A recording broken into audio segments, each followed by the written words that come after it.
আসসালামু আলাইকুম সুপ্রিয় শিক্ষার্থীবৃন্দ, এডুকেটিভ সলিউশন চ্যানেলের পক্ষ থেকে সবাইকে স্বাগতম। আলোচনা করছি আমি মোহাম্মদ আসিফ উদ্দিন।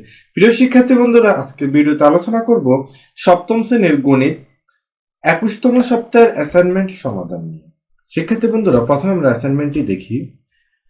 মাহি সপ্তম শ্রেণীর শিক্ষার্থী। সে নিয়মিত পত্রিকা পড়ে এবং প্রয়োজনীয় উপাত্ত সংগ্রহ করে।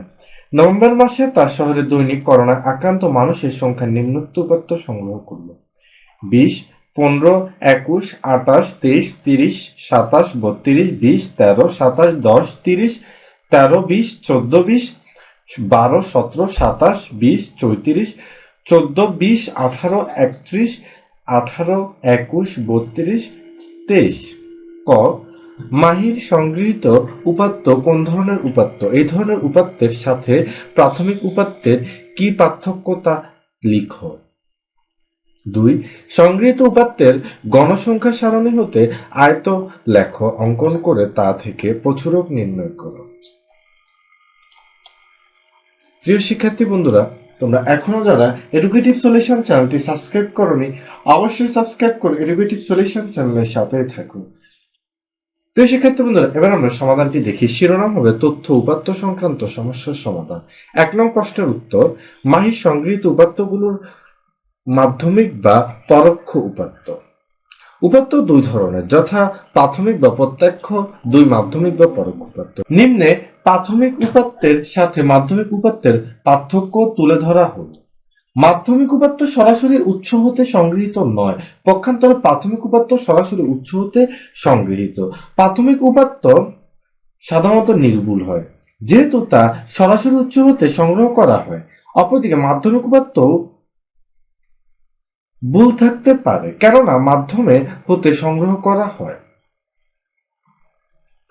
অর্থাৎ শিক্ষার্থী বন্ধুরা, 1 নং কি বলা হয়েছে? যেটা সরাসরি উৎস থেকে আসে সেটা হচ্ছে প্রাথমিক বা প্রত্যক্ষ, আর যেটা অন্য মাধ্যম হয়ে আসে ওটা হচ্ছে মাধ্যমিক বা পরোক্ষ। আর প্রাথমিক উপাত্তে কিছুটা ভুল, প্রাথমিক উপাত্তে কোনো প্রকার ভুল থাকে না, কারণ এটা প্রত্যক্ষ সরাসরি আসে। আর মাধ্যমিক উপাত্তে কিছুটা ভুল থাকতে পারে, কারণ এটা একটা মাধ্যম হয়ে আসে, এজন্য এখানে ভুল থাকার সম্ভাবনা থাকে।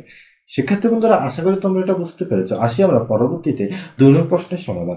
মায়ের সংগৃহীত উপাত্তগুলো এখানে লেখা হলো এবং উপাত্তগুলো অবিন্যস্ত, এদের ছোট থেকে বড় ক্রমে সাজিয়ে বিন্যস্ত করে, অর্থাৎ ঊর্ধ্বক্রম অনুসারে এটা সাজিয়ে পাই, ছোট থেকে বড়।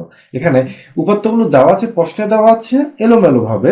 এখন আমরা উত্তরে গিয়ে আমরা কি এখানে ঊর্ধ্বক্রম অনুসারে সাজাতে হবে। তাহলে কি কত হবে?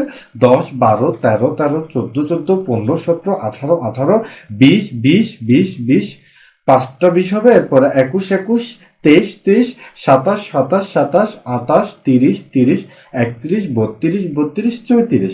উপাত্তগুলোর মধ্যে বৃহত্তম সংখ্যা হচ্ছে 34, আর উপাত্তগুলোর মধ্যে ক্ষুদ্রতম সংখ্যা হচ্ছে 10। শ্রেণীব্যাপ্তি 5 ধরে নিম্নে গণসংখ্যা সারণী তৈরি করা হলো। প্রচুরক নির্ণয় করতে হলে একটা গণসংখ্যা সারণী তৈরি করতে হয়। তাহলে এখানে 10 থেকে 14 পর্যন্ত আমরা শ্রেণীব্যাপ্তি নিলাম। এখানে 10 থেকে 14 পর্যন্ত কয়টি আছে সংখ্যা? 1, 2, 3, 4, 5, 6। এখানে আমরা ট্যালিতে 6টি ট্যালি দিলাম, গণসংখ্যা 6। 15 থেকে 11 পর্যন্ত আছে 4টি, এজন্য আমরা 4টি দিলে। 15 থেকে 19 পর্যন্ত আছে 4টি, এজন্য আমরা ট্যালি দিয়েছি 4টি, গণসংখ্যা 4টি। 20 থেকে 24 পর্যন্ত আছে 10টি ট্যালি, 10টি সংখ্যা এখানে গণনা করলে দেখা যাবে 10টি, এজন্য আমরা ট্যালি দিয়েছি 10, গণসংখ্যা 10। 25 থেকে 29 4, গণসংখ্যা 4। 30 থেকে 34 6, ট্যালি 6, গণসংখ্যা 6। তাহলে মোট গণসংখ্যা কত? এটা যোগ করলে আমরা পাবো হচ্ছে 30। নিম্নে গণসংখ্যা নিবেশন সারণী অনুযায়ী আয়তলেখ অঙ্কন করা হলো। প্রিয় শিক্ষার্থী বন্ধুরা, এখানে আমরা এটা গ্রাফ কাগজে আঁকতে হবে। আমরা এখানে পেন্সিল দিয়ে এঁকে দেখালাম, নিয়মটা তোমাদেরকে দেখানো হলো। তাহলে এখানে 10 থেকে 14, যেহেতু গণসংখ্যা 6, তাহলে এখানে 6 পর্যন্ত আসবে দাগ। এরপরে 15 থেকে 19, যেহেতু গণসংখ্যা ছিল 4, তাহলে 4 পর্যন্ত যাবে। 20 থেকে 24, গণসংখ্যা ছিল 10, 10 পর্যন্ত যাবে ঘর। আর 25 থেকে 29 ছিল হচ্ছে 5, 5 পর্যন্ত। 30 থেকে 34 ছিল হচ্ছে 6, তাহলে গণসংখ্যা যাবে এখানে টেলিতে কি হবে? গণসংখ্যার যে আয়তলেখতে কি 6 পর্যন্ত হবে আয়তলেখ। এটা আমরা গ্রাফ কাগজে তোমরা আঁকতে হবে।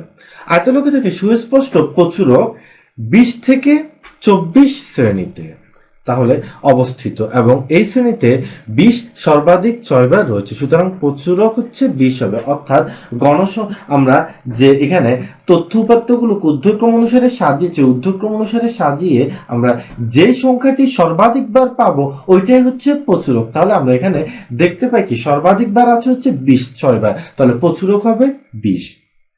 প্রিয় শিক্ষার্থী বন্ধুরা, আশা করি তোমরা এটা বুঝতে পেরেছো। বুঝতে যদি কোনো প্রকার সমস্যা হয় অবশ্যই কমেন্টসের মাধ্যমে জানাবে। আজ এ পর্যন্তই, আল্লাহ হাফেজ।